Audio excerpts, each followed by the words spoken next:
All right, so 2009, level 1 test, freshman, sophomore.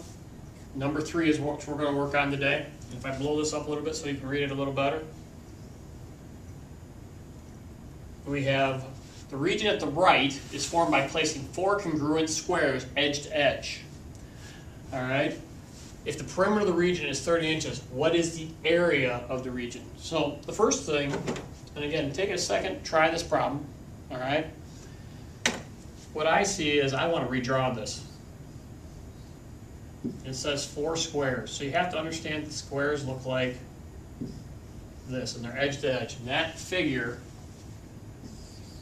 is that. All right? Now, it says that the perimeter is 30 inches. So I want to count how many edges there are. 1, 2, 3, 4, 5, 6, 7, 8, 9, 10. And I would actually do this on a piece of scratch paper. I would not count it, or maybe I would number it here. But you'd be really careful here because it is so easy to make a mistake counting that I want to make sure I don't get this wrong.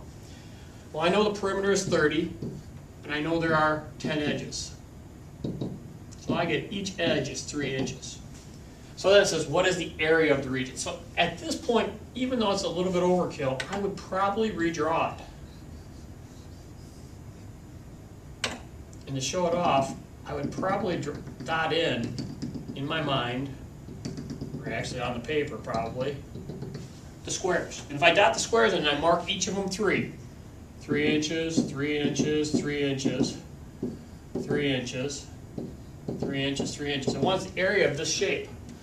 Well, I can see that there's 2 shapes here. There's the long rectangle on the bottom and the little square on top for area. The little square is probably pretty easy for us. Length times width, how about 9 inches squared? The longer rectangle, being careful not to make a math mistake, is 3 by 9.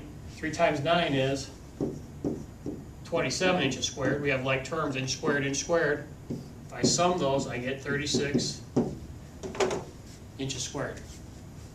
And again, the big thing on these tests at Platteville is getting the correct units and filling it in so it's readable. Keep practicing. 2009, number 3.